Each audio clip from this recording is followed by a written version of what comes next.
Imagine living in a country where you are generally accepted regardless of your religion and race, and identified yourself not based on your religion and race, but simply as an American. But suddenly, on September 11th, 2001, your entire world changed.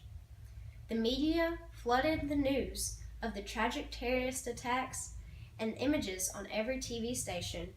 You soon realize that your world won't be the same, as these terrorists are identified as radical Muslims. The country that once welcomed you with open arms now considers you a stranger and possibly an enemy.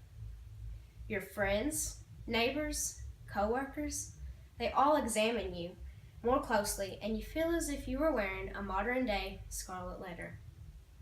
My name is Rylee Warford, and I would like to discuss the discrimination that the American society has placed on the Muslim community and the effects from this. Since September 11th, 2001, Muslims residing in the U.S.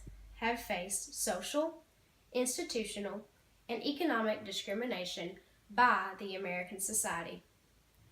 This discrimination is clearly based off the misunderstandings that the American society has of Islam. Many Muslims face social discrimination as well as the stereotypes that follow with it. They face types of abuse that include over the phone, internet, face-to-face threats, minor assaults, vandalism, shootings, and bombings of homes, businesses, and also places of worship. Anti-Muslim physical violence has recently skyrocketed since 9/11. This creates much fear throughout the Muslim community. America is recalled of having religious freedom. However, the recent building of mosques creates much controversy and also has led to attacks on Islamic centers. These targets go against the First Amendment of the Constitution and create even more fear for the Muslim community.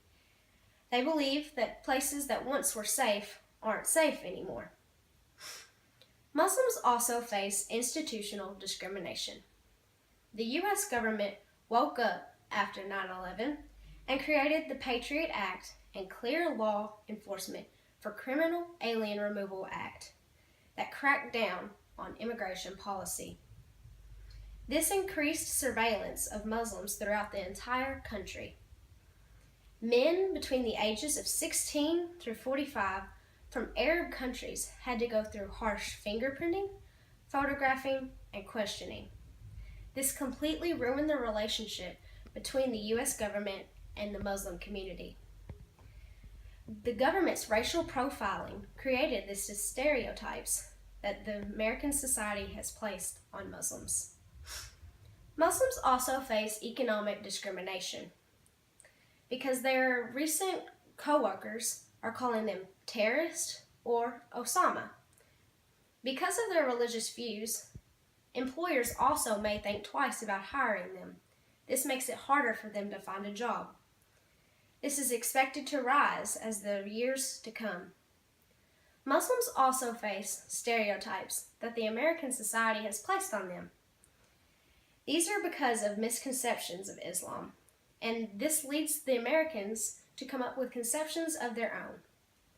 A 2003 Pew poll shows that 45% of Americans believe that Islam promotes violence throughout the religion.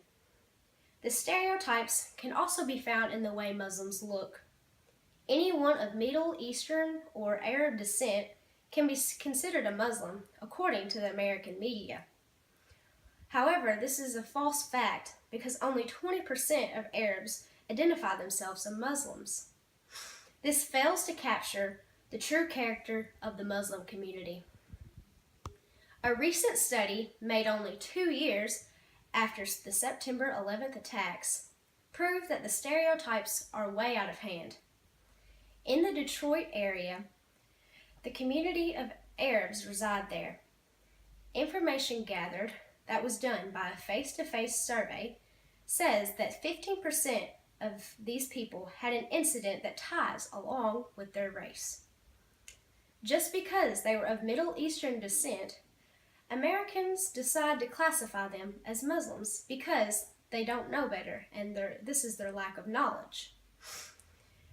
The discrimination between Muslims don't just affect Muslims, but also those of Arab descent. In conclusion, imagine how you would feel to be an American Muslim, and what thoughts you would have, and fear you'd be living in. In a country that claims to have religious freedom and be the land of the free, to only have these rights completely stripped away from you. Social, institutional, and economic discrimination, as well as the stereotypes that follow, that were created by the American society, can truly damage and destroy a community. It's up to the leadership of the community to expand America's knowledge of Islam and eliminate the harsh discrimination that the American society has placed on the Muslim community. Thank you.